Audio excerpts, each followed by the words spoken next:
વડોદરા શહેર નજીક પેટ્રોફિલ્સ કંપની સામે મિની નદી પાસે એક અવાવરી જગ્યા પર એક યુવકની લાશ દેખાઈ દેતા એક વ્યક્તિ દ્વારા જવાહરનગર પોલીસ મથકે જાણ કરવામાં આવી, જેથી એસીપી સહિત પોલીસનો સ્ટાફ ઘટના સ્થળે પહોંચ્યો હતો. તપાસ કરતા આ યુવકની ઓળખ થતી હતી.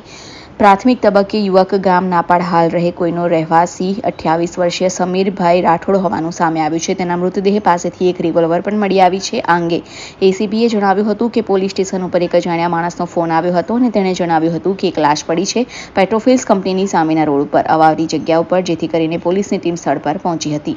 હા, પોલીસ સ્ટેશન ઉપર અજાણ્યા માણસનો એક ફોન આવેલો અને કીધું કે અહીંયા એક ડેડ બોડી પડેલી છે પેટ્રોફિલ્સ કંપનીની સામેના અવાવરું રોડ ઉપર.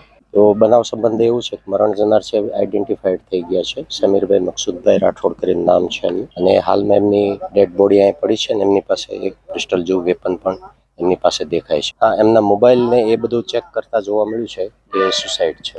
ખૂબ જ દુઃખદ ઘટના બની ગઈ છે. અમારા કોયલી ગામનો ભાણો છે સમીર રાઠોડ કરીને, એ અહીંયાની અત્યારે ડેડ બોડી મળી છે પેટ્રોફિલ્સ ને નંદેશ્રી રોડ પાસે. અને અમને પણ હાલમાં મિત્ર વર્તુળ દ્વારા જાણવા મળ્યું કે આ રીતના થયું છે. ગઈકાલ સાંજથી એ છોકરો મિસિંગ હતો. ગઈકાલ સાંજથી તમામ બધા મિત્ર મંડળને બધામાં એના ફોટા બી વાયરલ હતા અને શોધખોળ ચાલુ હતી. પોલીસ ડિપાર્ટમેન્ટમાં બી જાણ કરેલી હતી. પોલીસ ડિપાર્ટમેન્ટ બી શોધખોળ ચાલુ જ હતી.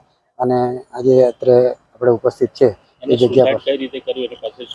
ના, એનું કશું એને કંઈક એની પાસે રિવોલ્વર જેવું કંઈક સાધન છે પડેલું એવું જાણવા મળ્યું છે. સુસાઇડ કર્યો છે કે શું એ તો પોલીસ તપાસ કરશે ત્યારે જાણવા મળશે.